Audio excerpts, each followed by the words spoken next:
विजय माल्या, ये नाम सुनते ही जहन में क्या आता है? शायद एक भगोड़े अरबपति की तस्वीर, है ना? लेकिन आज हम कहानी का वो पहलू देखने वाले हैं जो खुद विजय माल्या ने दुनिया के सामने रखा है। तो चलिए शुरू करते हैं। तो सवाल बहुत सीधा है और यही इस पूरे मामले की जड़ भी है।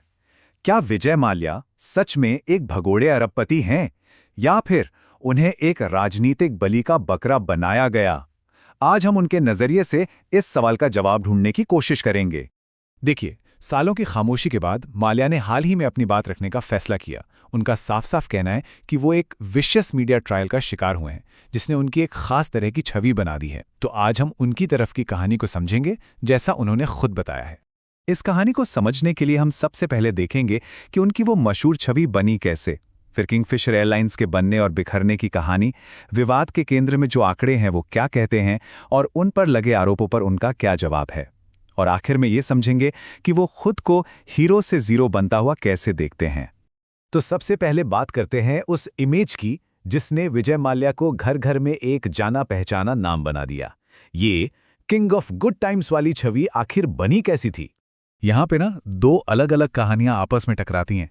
एक तरफ मीडिया की कहानी है जो उन्हें एक खर्चीले एक्स्ट्रावैगेंट शोमैन के तौर पर दिखाती थी, वहीं दूसरी तरफ माल्या का कहना है कि ये सब एक सोची समझी बिजनेस स्ट्रैटेजी थी। मतलब वो खुद एक ब्रांड एम्बेसडर थे जो अपने प्रोडक्ट्स को एक पर्सनैलिटी दे रहे थे ताकि सेल्स बढ़ें।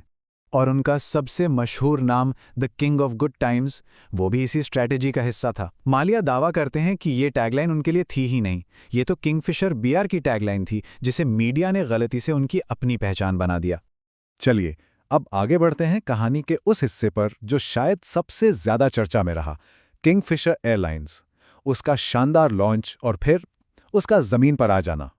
आमतौर पर माना जाता है कि एयरलाइन मिसमैनेजमेंट की वजह से डूबी, लेकिन माल्या के मुताबिक ये एक परफेक्ट स्टॉर्म था।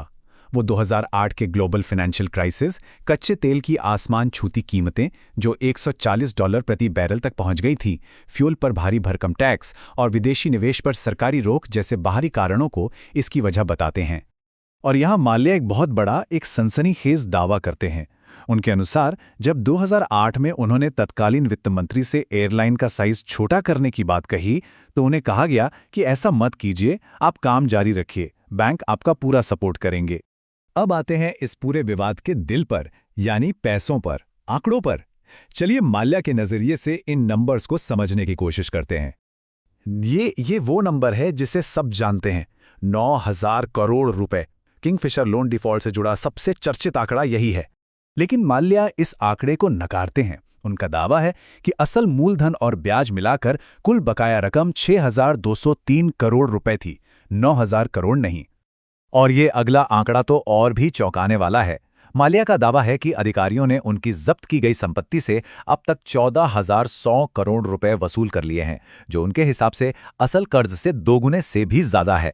चलिए अब उन पर्सनल और सबसे नुकसानदेह आरोपों पर आते हैं जो माल्या पर लगे, और देखते हैं कि उनका इन पर क्या जवाब है। तो क्या माल्या देश से भागे थे? उनके मुताबिक कहानी कुछ और है। वो कहते हैं कि वो एक तयशुदा मीटिंग के लिए जेनेवा गए थे।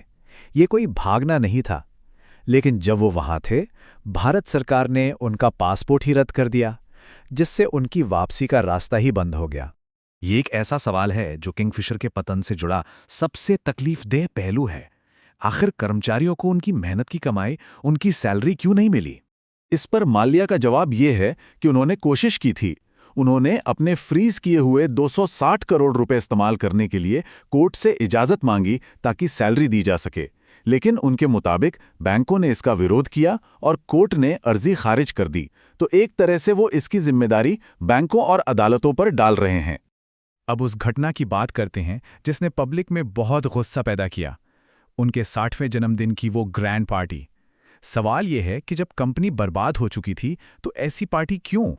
माल्या इसका सीधा जवाब देते हैं। वो कहते हैं, जरा सोचिए, एयरलाइन 2012 में बंद हुई और पार्टी 2015 में हुई। 3 साल का फासला था। वो इसे अपनी जिंदगी का एक मील का पत्थर, अपना 60वां जन्मदिन बताते हैं और कहते हैं कि इस घटना को आज भी उनके खिलाफ गलत तरीके से इस्तेमाल किया जाता है। अब हम अपने आखिरी सेक्शन में आते हैं, जहां माल्या इस पर बात करते हैं कि उनका ये पतन कैसे हुआ और उनकी नज़र में यह सब हुआ कैसे। ये माल्या का शायद सबसे निजी दुख है। उनका मानना है कि सरकार और खासकर मीडिया ने मिलकर उनकी बनाई हुई पूरी इमेज और विरासत को हीरो से सीधा जीरो में बदल दिया। वो ये भी दावा करते हैं कि वो एक पॉलिटिकल फुटबॉल बन गए, मतलब एक ऐसा मुद्दा, एक ऐसा पोस्टर बॉय जिसे राजनीतिक पार्टियां एक दूसरे पर कीचड़ उछालने और पॉइंट स्कोर करने के लिए इस्तेमाल करती रहीं। तो अगर हम माल्या की पूरी कहानी को समेटे तो उनके मुख्य बिंदु ये हैं। वो कहते हैं कि वो आज भी समझौता करने को तैयार हैं। उन्होंने पर्सनली 1 रुपए का भी लोन नहीं लिया और उनके मुताबिक आज के भारत में एक बिजनेस का फेल हो जाना धोखाधड़ी माना जाने लगा है। तो आखिर में सवाल यही बचता है, उनका पक्ष सुनने के बाद क्या लगता है? क्या विजय माल्या सिर्फ एक माहिर कहानीकार हैं जो अपना बचाव कर रहे हैं, या वो सच में हालातों का शिकार हुए, या फिर सच्चाई कहीं इन दोनों के बीच में है? इसका फैसला अब हमें और आपको करना है।